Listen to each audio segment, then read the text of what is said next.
विश्लेषण करना है। इसके बारे में अधिक जानने के लिए डिजिटल फोरेंसिक की प्रत्येक शाखा पर क्लिक करें।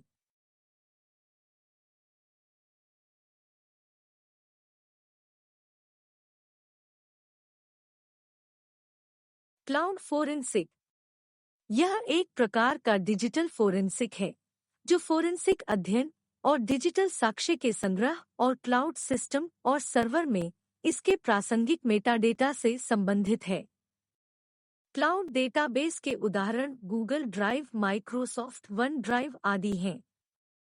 इस प्रक्रिया में उपयोग किए जाने वाले उपकरणों में से एक पैराबेन सूट है।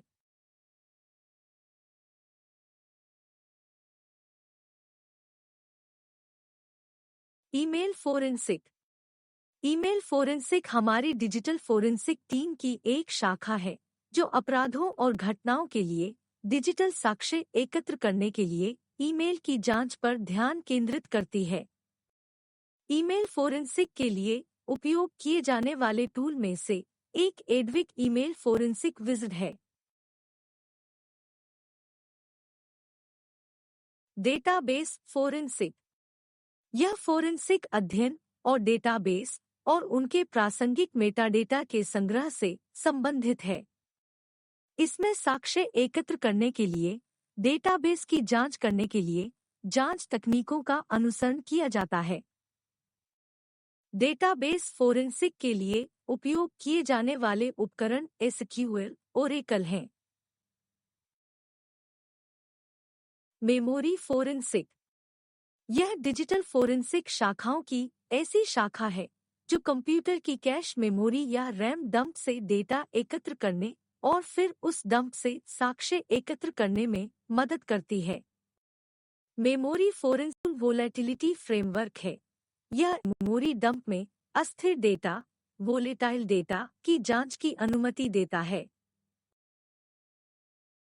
मालवेयर फोरेंसिक यह अपराधियों के लिए माल जांच करने का एक तरीका है।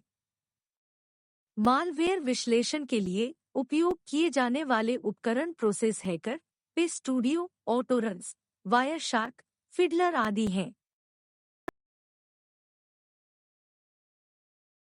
वायरलेस फोरेंसिक यह नेटवर्किंग फॉर इवेंट्स का विश्लेषण करना शामिल है। इसके अलावा इससे आपको सुरक्षा हमलों या अनधिकृत गतिविधियों के लिए किया गया है या नहीं।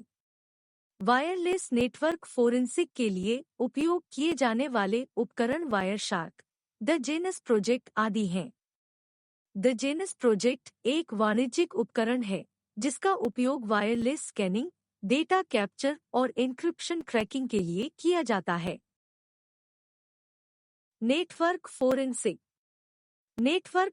खोज करने के लिए और विश्लेषण करने में मदद मिलती। फोरेंसिक के लिए उपयोग किए जाने वाले उपकरण Wireshark, TCP dump, network mine.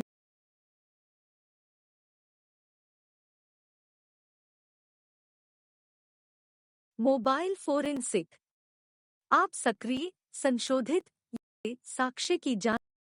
इस प्रक्रिया के लिए उपयोग किए जाने वाले उपकरण सेलब्राइट, ऑक्सीजन फोरेंसिक, मोबिलेडिट हैं।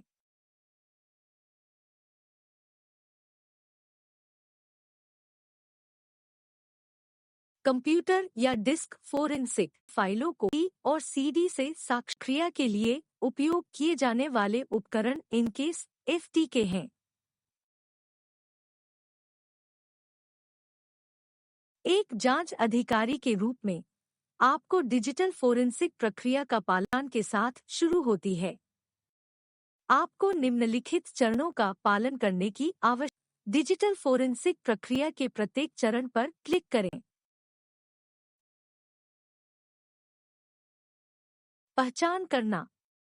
पहले चरण में hard disk, memory, network, computer और मोबाइल उपकरणों जैसे डिजिटल आप साक्ष्यों की पहचान भी प्रारूप में स्टोर किया गया है। संरक्षित करना। इस चरण में आपको पहले साक्ष्य के स्रोतों को अलग, सुरक्षित और जब्त करना होता है। अधिग्रहण करना। इस चरण में एक फोरेंसिक इमेज, जिसे सही प्रतिलिपि भी कहा जाता है, उचित फोरेंसिक ट्राइएज टूल का उपयोग करके बनाई जाती है। ऐसा इसलिए किया जाता है ताकि मूल साक्ष्य से छेड़छाड़ न हो। फिर विश्लेषण के लिए किया जाता है। प्रमाणित करना। इस चरण में आपको यह सुनिश्चित करना होता है कि हैश वैल्यू बनाकर फोरेंसिक की कड़ी को खंडों में हैशिंग के बारे में विस्तार से अध्ययन करेंगे। विश्लेषण करना। इस चरण में के साक्ष्य का विश्लेषण किया जाता है। दस्तावेजीकरण करना। इससे जांच अपराध स्थल को फिर से बनाने में मदद मिलती है।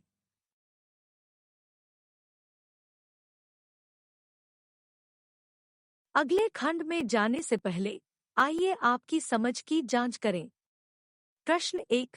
डिजिटल फोरेंसिक प्रक्रिया के मामले में चरणों का सही क्रम चुनिए। सही विकल्प का चयन करके सबमिट पर क्लिक करें।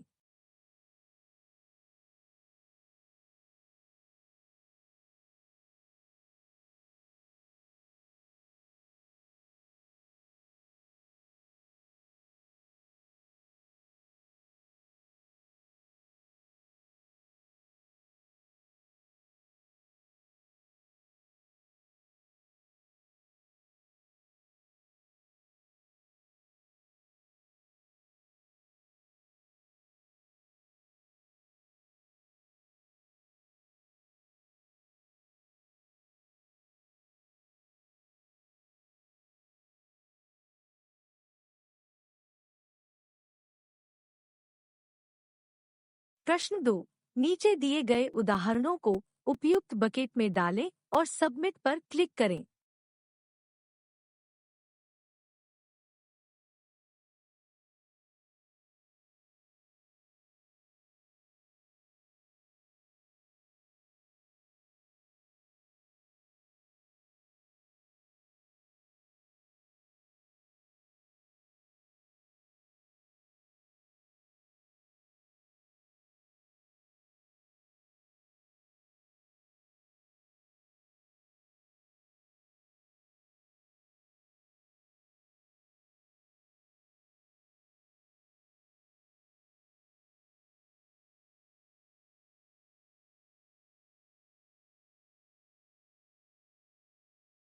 खंड 5।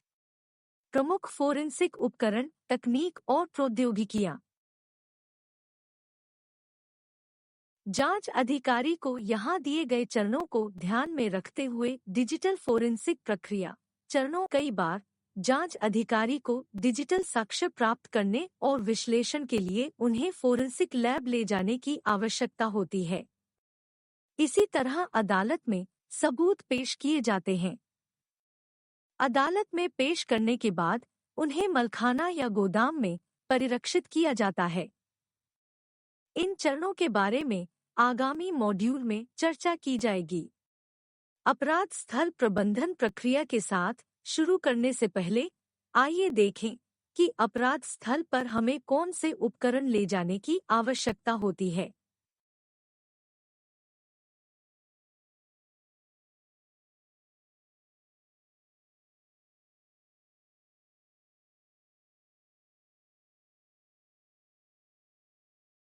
संपत्तियों की एक सूची तैयार करने और अपराध स्थल पर पहचान, ट्राइएज, रोकथाम और प्रतिक्रिया के महत्व के अनुसार उन्हें रैंक करने की पर ले जाए जाने वाले उपकरणों के सेट जानने के लिए जारी रखे पर क्लिक करें। उपकरणों के सेट निम्नलिखित है लिए और उपकरण जैसे डिस्क इमेजिंग हार्डवेयर उपकरण। इमेजिंग और विश्लेषण और सबूतों को डेटा इमेजिंग और विश्लेषण से छेड़छाड़ से बचाने के लिए सॉफ्टवेयर बटा हार्डवेयर राइट ब्लॉकर। डेटा की इमेज को स्टोर करने के लिए एक्सटर्नल स्टोरेज डिवाइसेस जैसे हार्ड डिस्क। जब्ती ज्ञापन, हिरासत की कड़ी, अग्रेशन नोट, 65B प्रमाण पत्र।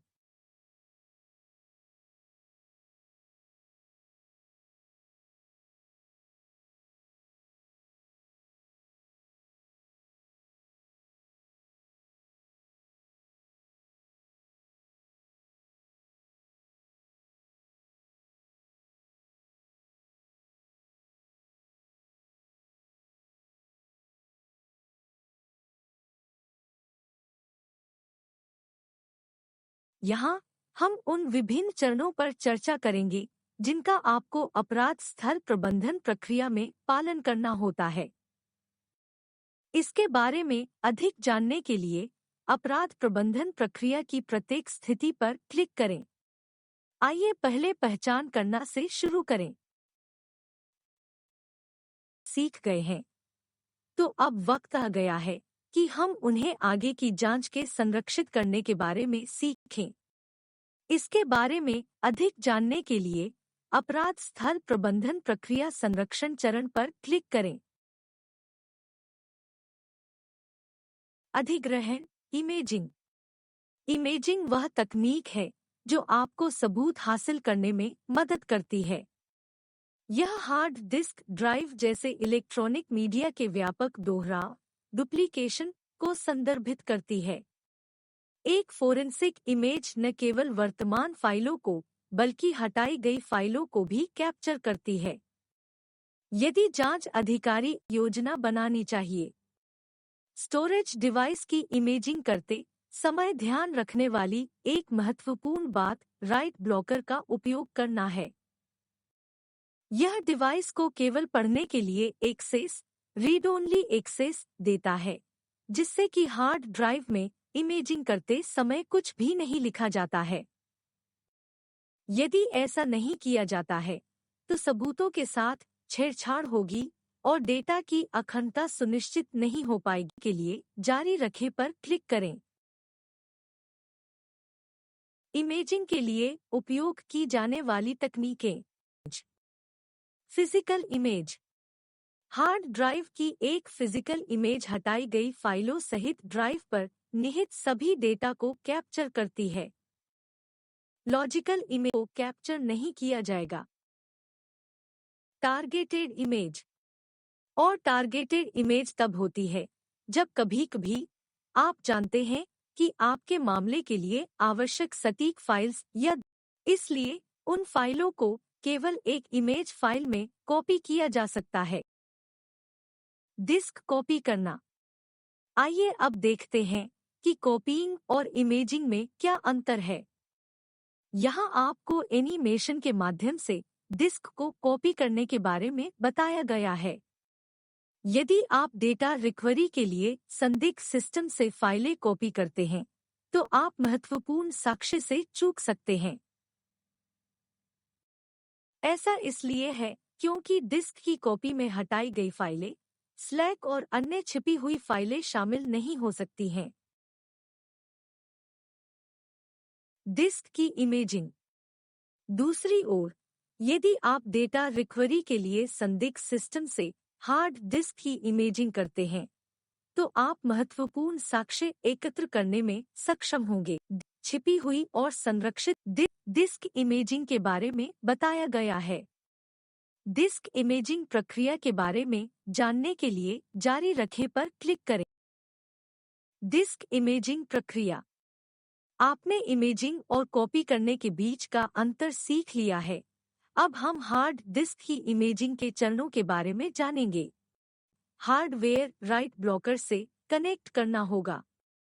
इसके बाद हार्ड डिस्क को फोरेंसिक कंप्यूटर या इमेजिंग टूल से कनेक्ट करें। डिस्क इमेजिंग के लिए उपकरणों के बारे में जानने के लिए जारी रखें पर क्लिक करें। नीचे दिए गए उपकरणों की आपको डिस्क डेटा अधिग्रहण या इमेजिंग के लिए आवश्यकता पड़ सकती है। हार्डवेयर इमेजिंग उपकरण। सॉफ्टवेयर इमेजिंग उपकरण। हार्डवेयर इमेजिंग उपकरणों के उदाहरण हैं। Forensic talon, forensic dossier, image master solo 4, system on हो, विन्यूएफओ जब सिस्टम ऑन हो, रैप्टर जब सिस्टम ऑफ हो, एफटीके इमेजर लाइट जब सिस्टम ऑफ हो, इनकेस फोरेंसिक इमेजर जब सिस्टम ऑफ हो। वक्त आ गया है कि हम उन्हें आगे की जांच के संरक्षित करने के बारे अपराध स्थल प्रबंधन प्रक्रिया संरक्षण चरण पर क्लिक करें। अब जब आप अपराध स्थल पर डिजिटल साक्ष्य स्रोतों की पहचान करना सीख गए, तो अब हम सीखेंगे कि डेटा से छेड़छाड़ किए बिना सबूत कैसे हासिल किए जा सकते हैं।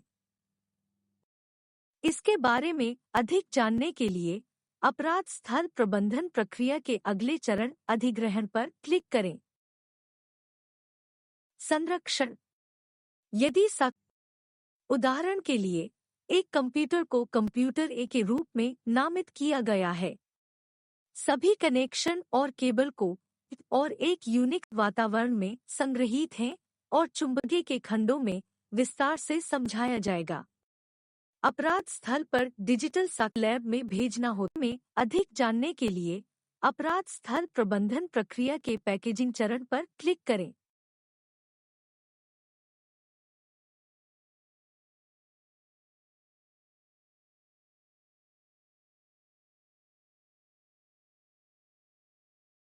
अपराध स्थल पर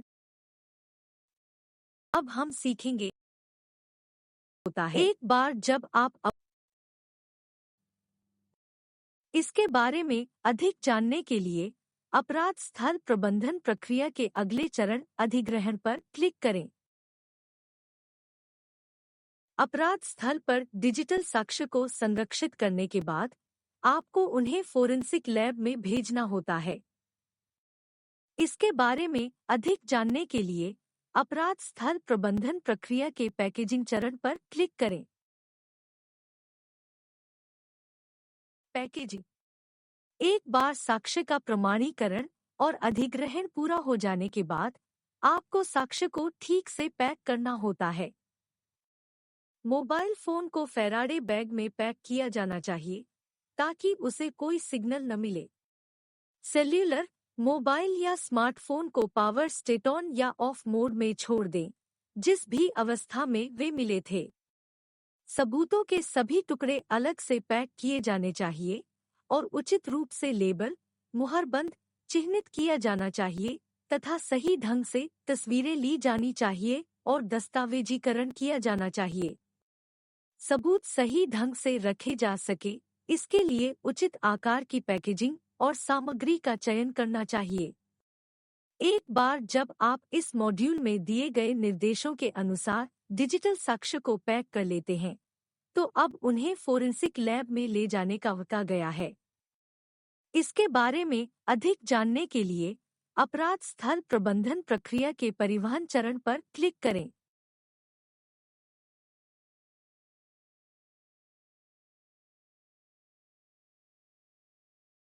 एक बार जब आप इस मॉड्यूल में दिए गए निर्देशों के अनुसार डिजिटल साक्ष्य को पैक कर लेते हैं, तो अब उन्हें फोरेंसिक लैब में ले जाने का वक्त आ गया है। इसके बारे में अधिक जानने के लिए अपराध स्थल प्रबंधन प्रक्रिया के परिवहन चरण पर क्लिक करें। परिवहन। पैकिंग पूरी हो जाने के बाद साक्ष्यों को फोरेंसिक लैब में किसी चुंबकीय क्षेत्र के संपर्क में न आए। साक्ष्य के परिवहन को कड़ाई से नियंत्रित और प्रमाणित करने की खराब परिवहन साक्ष्य को नुकसान पहुंचा सकता है। फोरेंसिक लैब को साक्ष्य भेजते समय संदिग्ध स्टोरेज मीडिया के साथ लगभग समान क्षमता की एक नई हार्ड डिस्क भी फोरेंसिक इमेजिंग के लिए भेजी जानी चाहिए। गर्मी, सर्दी और उमस भी डिजिटल साक्ष्य को खराब कर सकती है। आपको एकत्रित साक्ष्य के खराब संचालन के बारे में सतर्क रहने की आवश्यकता है, क्योंकि इसके परिणाम स्वरूप झटके और बाहरी विद्युत चुंबकीय हस्तक्षेप के कारण साक्ष्य को नुकसान हो सकता है। डिस्क में चुंबकीय डेटा होता है, इसलिए यदि वे ढीले ढंग से पैक किए जाते हैं और पारगमन के दौरान एक दूसरे से टकराते हैं, तो मीडिया क्षतिग्रस्त हो सकती है या डेटा खो सकता है।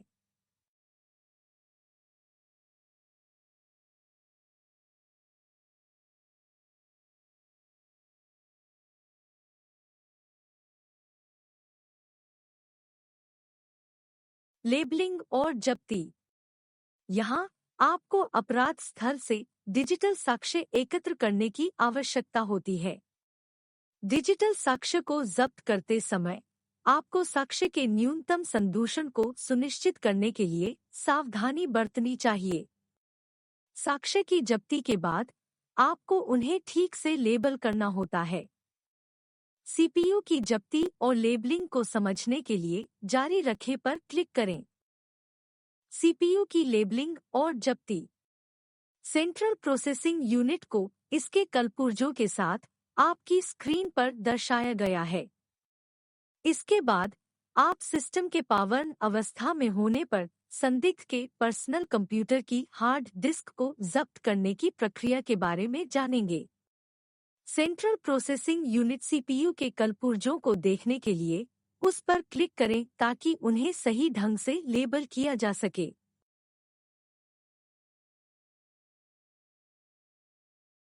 सीपीयू की लेबलिंग और जब्ती जारी है। सेंट्रल प्रोसेसिंग यूनिट को इसके कलपुर्जों और लेबलिंग के साथ आपकी स्क्रीन पर दर्शाया गया है। इसके बाद आप सिस्टम के पावर या ऑफ होने की स्थिति में संदिग्ध के पर्सनल कंप्यूटर की हार्ड डिस्क को जब्त करने की प्रक्रिया के बारे में जानेंगे। संबंधित चरणों को देखने के लिए नीचे दिए गए प्रत्येक बटन पर क्लिक करें। पावर कंडीशन चालू अवस्था में हार्ड डिस्क की लेबलिंग और जब्ती। प्रतीक से तस्वीरें लें। कंप्यूटर पर काम करने वाले आरोपी या पीड़ित को उनके कंप्यूटर से अलग जगह ले जाएं और कंप्यूटर को छूने की अनुमति दिए बिना उनसे पूछताछ शुरू करें। चरण 2। बिना कुछ छुए तकनीकी रूप से योग्य निष्पक्ष गवाहों के सामने अपराध स्थल का निरीक्षण करें। चरण 3। इस चरण में आपको अपराध स्थल की तस्वीर लेनी होगी। सबसे पहले मॉनिटर की करीब से एक तस्वीर लें।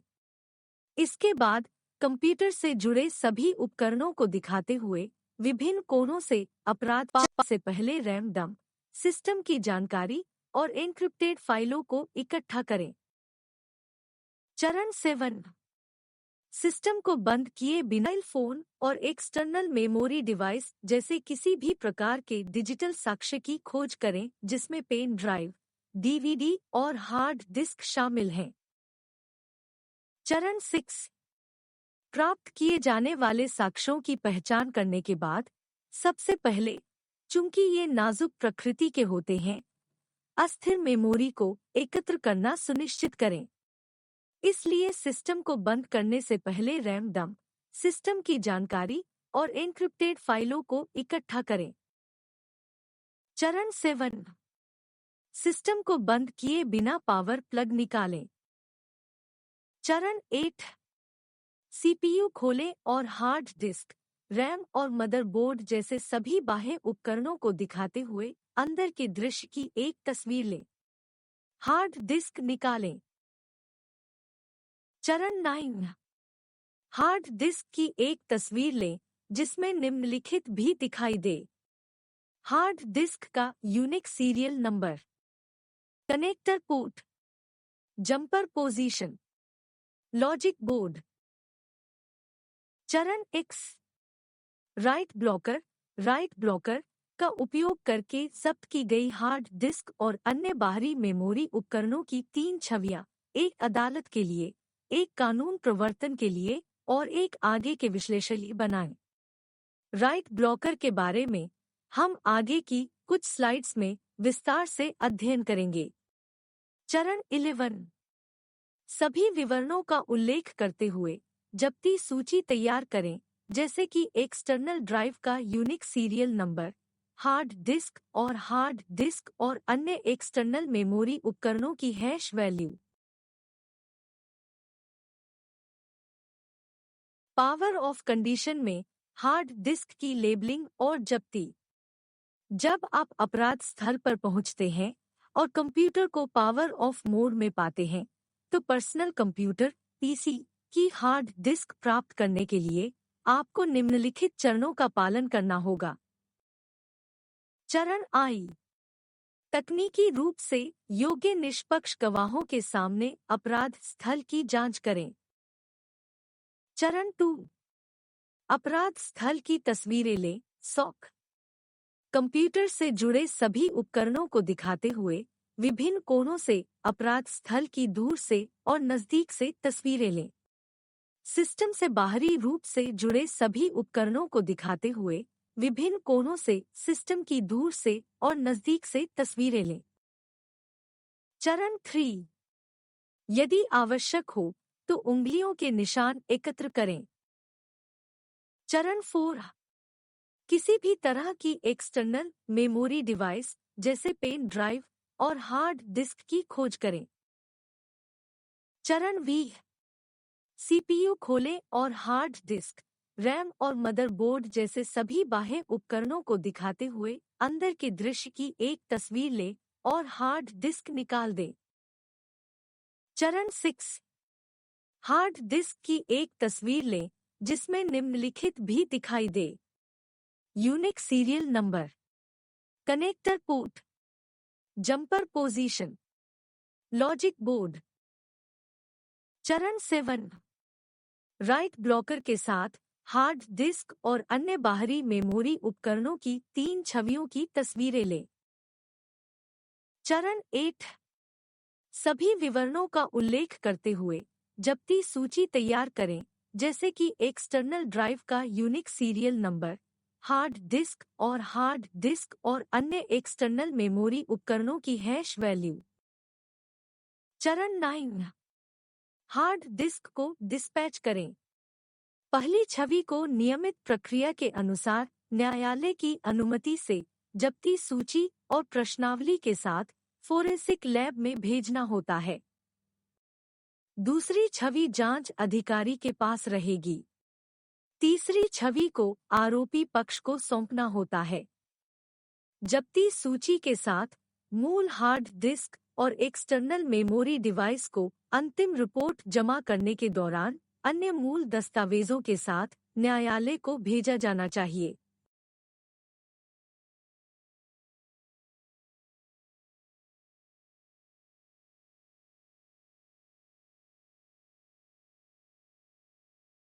प्रमाणीकरण हैशिंग। अपराध स्थल पर साक्ष्य का प्रबंधन करने का अगला तरीका है हैशिंग। हैशिंग एक प्रक्रिया है जिसका उपयोग किसी संदेश की अखंडता का अर्थ है कि जिससे यह सुनिश्चित हो जाता है हैं। प्रमाणीकरण चरण में हैशिंग कैसे एक महत्वपूर्ण चरण है, यह जानने के लिए जारी रखें पर क्लिक करें। हैशिंग का महत्व। जांच प्रक्रिया में प्रत्येक जब्त किए गए सबूत को किसी भी तरह से बदलना लगभग असंभव है, इसलिए यह जांचने का में मदद मिलेगी कि सभी छवियां बिल्कुल वैसी ही हैं अंतिम बिट तक। ध्यान दें साक्ष्य की हैशिंग वैल्यू की गणना के बारे में। हैशिंग की गणना कैसे की जाती है? चरण 1 हैश कैल्क, विनहेक्स, ऑनलाइन MD5 आदि सॉफ्टवेयर डाउनलोड करें। चरण 2 software, application, binaries, installer, documents, archives और अन्य फाइल स्वरूपों आदि सहित, साथ ही हैश कैलकुलेशन फाइल में टेक्स्ट और हेक्स स्ट्रिंग्स के लिए टारगेट फाइल्स अपलोड करें। चरण 3 हैश वैल्यू नामक सॉफ्टवेयर, प्रमाणिकता वैल्यू भी कहा से जानने के लिए जारी रखें पर क्लिक करें। आमतौर पर इस्तेमाल किए जाने वाला हैश फंक्शन। साक्ष्य प्रमाणीकरण के लिए डिजिटल फोरेंसिक में सबसे अधिक इस्तेमाल किए जाने वाले हैश फंक्शन आपकी स्क्रीन पर दिए गए हैं। आप साक्ष्यों को प्रमाणित करने के लिए हैशिंग एल्गोरिदम को समझना चाहेंगे। इसके बाद है उदाहरण देखने के लिए जारी रखें पर क्लिक करें। An example of hash screen. As you can see, when a hash function is applied on an input value, the hash summary is obtained.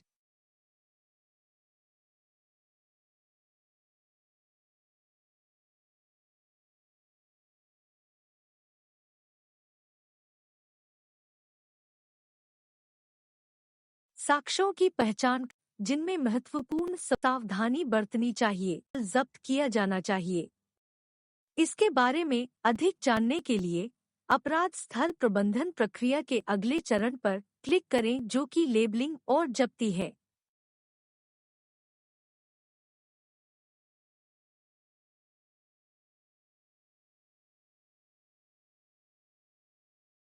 प्रश्न 1, हैशिंग तकनीक में साक्ष्य की अखंडता को बनाए नहीं रखा जाता है क्योंकि दी गए वैल्यू को दूसरी वैल्यू में बदल दिया जाता है।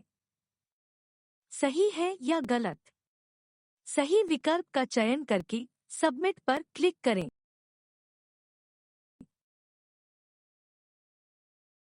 खंड 6, नियम और सर्वोत्तम प्रथाएं। आपने अपराध स्तर पर साक्ष्य प्रबंधन के बारे में ये नियम स्वीकार्य नियम कि साक्ष्य घटना के लिए प्रासंगिक होने चाहिए, अन्यथा इसे घटना से नहीं जोड़ा जा सकता है।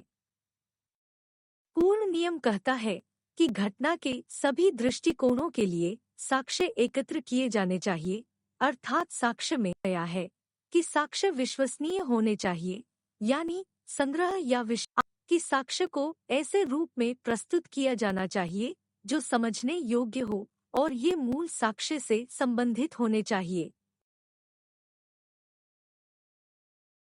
जिन नियमों के बारे में हमने अभी सीखा, उनके अलावा 2 और नियम हैं जो कि उतने ही महत्वपूर्ण हैं। ये है का कहीं भी विशेष रूप से उल्लेख नहीं है, लेकिन भावना होती है। साक्ष्य से मामलों की सच्चाई को साबित करना अदालत पर निर्भर करता है। आम तौर पर अफवाह के साक्ष्य अदालत में अस्वीकार्य होते हैं। प्रश्न 1, रिक्त इसके अनुसार घटना के सभी दृष्टिकोणों के लिए साक्ष्य एकत्र किए जाने चाहिए। सही विकल्प का चयन करके सबमिट पर क्लिक करें।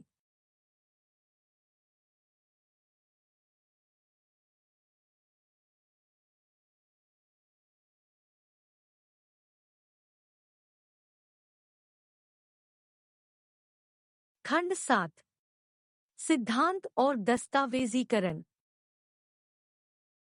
पारंपरिक फोरेंसिक में लोकार्ड का विनिमय सिद्धांत उन मार्गदर्शक सिद्धांतों में से एक है, ले भी जाता है जिनकी कॉपी अन्वेषक के लिए उपयोगी हो सके। ड्यूबर्ट का नियम विशेषज्ञ गवाह की गवाही की स्वीकार्यता के संबंध में साक्ष्य का नियम है। ड्यूबर्ट दिशानिर्देशों में 5 मुख्य कारक शामिल हैं: परीक्षण योग्यता, सहकर्मी समीक्षा, त्रुटि की दर, मानक और विधि स्वीकार्यता।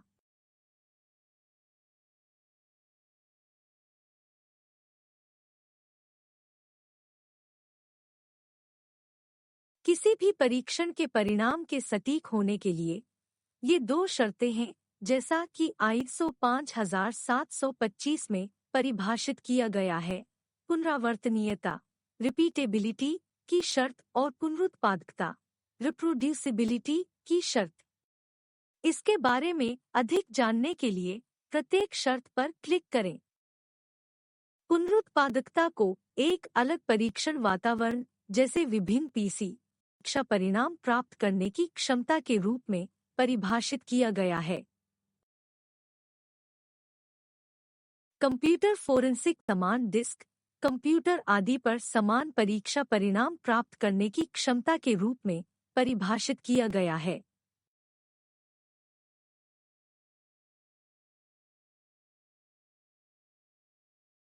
डिजिटल फोरेंसिक जांच तकनीकी और गैर तकनीकी स्रोतों से संबंधित त्रुटि के लिए उन्मुख करने के लिए मुख्य तंत्रों में से एक है। सहकर्मी समीक्षा को निर्णयकर्ता रेफरिंग के रूप पूर्ण है, क्योंकि समीक्षा एक वैज्ञानिक तथ्य न हो। आगे हम अदालत में डिजिटल साक्ष्य की स्वीकार्यता में समीक्षा सहायता के बारे में पढ़ेंगे। डिजिटल साक्ष्य डिजिटल रूप में संग्रहीत या प्रेषित कोई भी किसी पक्ष। सिद्धांतों की साक्ष्य के सिद्धांतों पर क्लिक करें।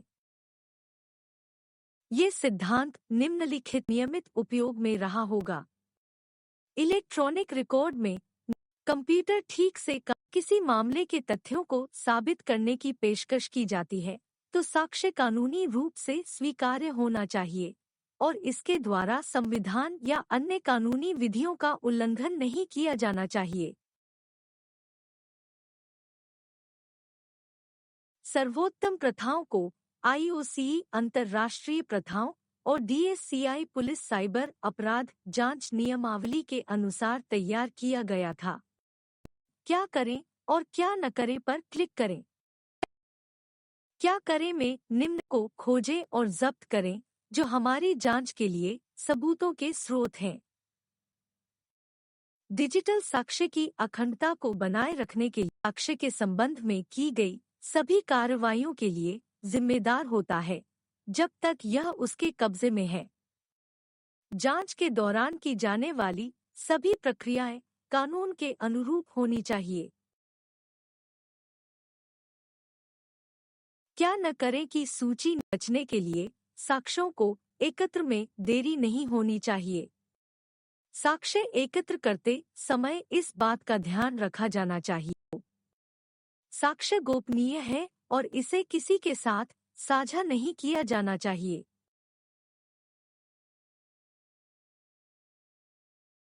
प्रश्न 1।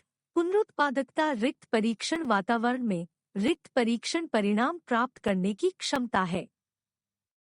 सही विकल्प का चयन करके सबमिट पर क्लिक करें।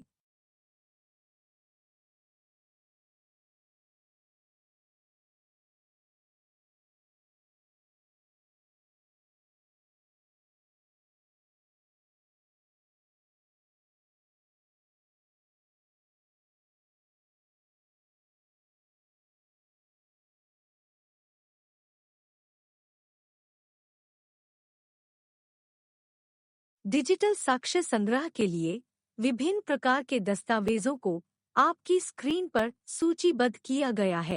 अधिक जानने के लिए उस पर क्लिक करें। जब्ती ज्ञापन एक दस्तावेज है जिसमें जब्त किए होता है। हिरासत की कड़ी एक दस्तावेज है जिसके स्वभाव के अनुक्रम को रिकॉर्ड किया जाता है। एफएसएल को अग्रेशन नोट एक दस्तावेज के विश्लेषशाला को भेजना होता है। 65 प्रमाण पत्र द्वारा उत्पादित एक दस्तावेज माना जाता है साक्ष्य अधिनियम के तहत। यदि जांच अधिकारी के पास फोरेंसिक इमेज बनाने के लिए आवश्यक उपकरण हैं, तो वे साक्ष्य हासिल कर सकते हैं। यदि पक्ष की ओर से 2 निष्पक्ष गवाहों के साथ तकनीकी लोग मौजूद है। सभी डिजिटल साक्ष्य की जब्ती को जांच अधिकारी द्वारा जब्ती ज्ञापन सिस्टम, कंप्यूटर, लैपटॉप आदि से नोट किया जाना चाहिए जो स्विच ऑन स्थिति में हैं। जब्त की गई सभी मशीनों का क्रमांक न केवल जब्ती ज्ञापन में बल्कि हिरासत की कड़ी और डिजिटल साक्ष्य संग्रह प्रपत्र डिजिटल एविडेंस कलेक्शन फॉर्म में भी नोट किया जाना चाहिए।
हिरासत की कड़ी साक्ष्य को संभालने वाले प्रतिपूर्ण है क्योंकि इलेक्ट्रॉन से प्रत्येक के लिए तिथि, समय और उद्देश्य का विवरण भी होता है।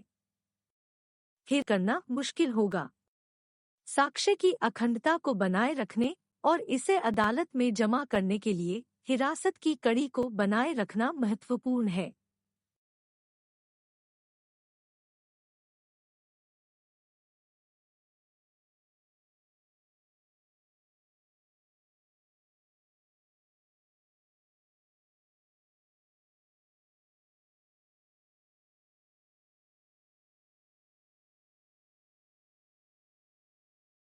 यदि फोरेंसिक विश्लेषण के लिए प्रयोगशाला में किसी सामग्री की जांच की आवश्यकता है, तो अग्रेशन नोट को भरना होगा। पीडीएफ फाइल डाउनलोड करने के लिए डाउनलोड बटन पर क्लिक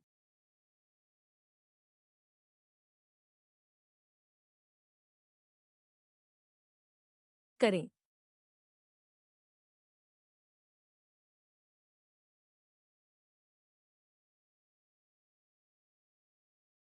यदि फोरेंसिक जांच के लिए फोरेंसिक विज्ञान प्रयोग पर भेजा जाना चाहिए, सर्वर के मामले में केवल आवश्यक जानकारी एक 65 प्रमाण पत्र लिया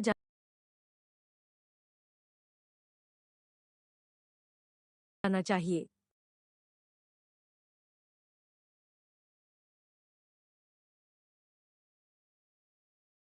प्रश्न 1, जब्ती ज्ञापन में सभी डिजिटल साक्ष्य की जब्ती को नोट किया जाना चाहिए। सही है या गलत? सही विकल्प का चयन करके सबमिट पर क्लिक करें।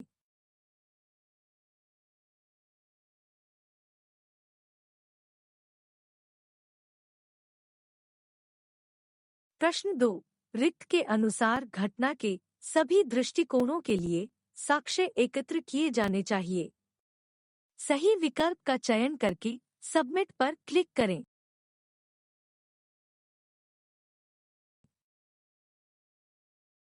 आप डिजिटल साक्ष्य तथा फोरेंसिक तकनीकों का परिचय पाठ्यक्रम के अंत तक पहुंच चुके हैं। आईएस और ग्लोबल पोजिशनिंग सिस्टम (जीपीएस) बनाए गए तरीके और साक्ष्य के स्रोतों के आधार पर डिजिटल साक्ष्य को उपयोगकर्ता द्वारा उत्पन्न उपयोग में अलग अलग विश्लेषण करना और दस्तावेजीकरण करना। आगे का सारांश जानने के लिए जारी रखें पर क्लिक करें। पिछली कुछ स्लाइड्स में आपने डिजिटल फोरेंसिक प्रक्रिया और उसके चरणों के बारे में संरक्षित कर आपको डिजिटल साक्ष्य और सर्वोत्तम प्रथाओं के सिद्धांत तथा क्या करें और क्या न करें का पालन करने की आवश्यकता होती है। हिरासत की कड़ी, एफएसएल को अग्रेशन नोट और 65 प्रमाण पत्र। इस पाठ्यक्रम को लेने के लिए आपका धन्यवाद। इस मॉड्यूल को बंद करने के लिए करें।